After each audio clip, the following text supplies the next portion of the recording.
ఏలూరు జిల్లా నూజివీడు మండలం రావిచర్ల గ్రామంలో ప్రబోధ సేవా సమితి హిందూ జ్ఞాన వేదిక సభ్యుల ఆధ్వర్యంలో శ్రీకృష్ణునికి ప్రత్యేక పూజలు నిర్వహించి గ్రామోత్సవం నిర్వహించారు. శ్రీకృష్ణాష్టమి రోజున శ్రీకృష్ణుడు గ్రామంలో ఏర్పాటు చేసిన మండపంలో 11 రోజుల పాటు ప్రత్యేక పూజలు నిర్వహించిన అనంతరం శ్రీకృష్ణుని ప్రత్యేకంగా అలంకరించి ప్రబోధ సేవా సమితి సభ్యులు అలాగే గ్రామస్తులు ఊరేగింపు నిర్వహించారు.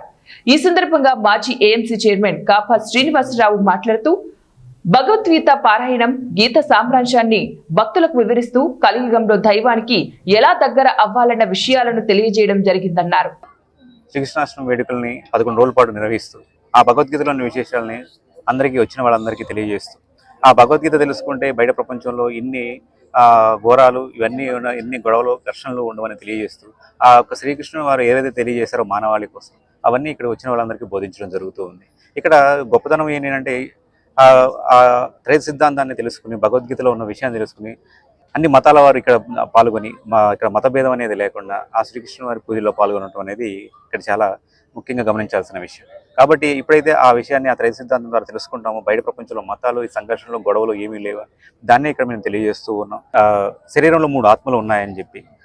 ఈ 3 ఆత్మల వివరం తెలియజేయాలి అని చెప్పి శరీరం మీద ఎన్నో గుర్తులు పెట్టి కంటిలో కానీ హస్తంలో కానీ ప్రతి గ్రంథంలోనూ 3 ఆత్మలు ఎవరు అంటే నువ్వెవరు అని తెలుసుకుని నేను నడిపించేవాడు ఎవరు, నువ్వు నీ గమ్యం ఏంటి అనే విషయాన్ని తెలియజేసేది. అంటే నీ నిజస్థితి ఏంటి, నువ్వు శరీరమా కాదు, నువ్వు శరీరంలో ఎక్కడున్నావు ఏంటి, ఈ బయట జరుగుతున్న పరిణామాలకి ఏంటి కారణం ఏంటి, కర్మ అంటే ఏంటి అనే విషయాన్ని తెలియ.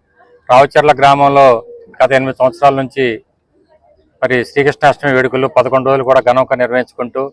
9వ సంవత్సరం ఈ రోజు కూడా గత 10 రోజుల నుంచి కూడా శ్రీకృష్ణుడు వారు చెప్పినటువంటి ఆ భగవద్గీతలో ఉన్నటువంటి విశేషాలన్నింటినీ కూడా ప్రజలందరూ కూడా తెలియజేసి మరి 11వ రోజు ఈ రోజు ఊరేగింపు కార్యక్రమాన్ని కూడా నిర్వహించుకుంటూ మరి ఏదైతే ఆ శ్రీకృష్ణుడు వారు మరి చెప్పారో ఆ విశేషాలన్నింటినీ కూడా మరి ఈనాటి కాల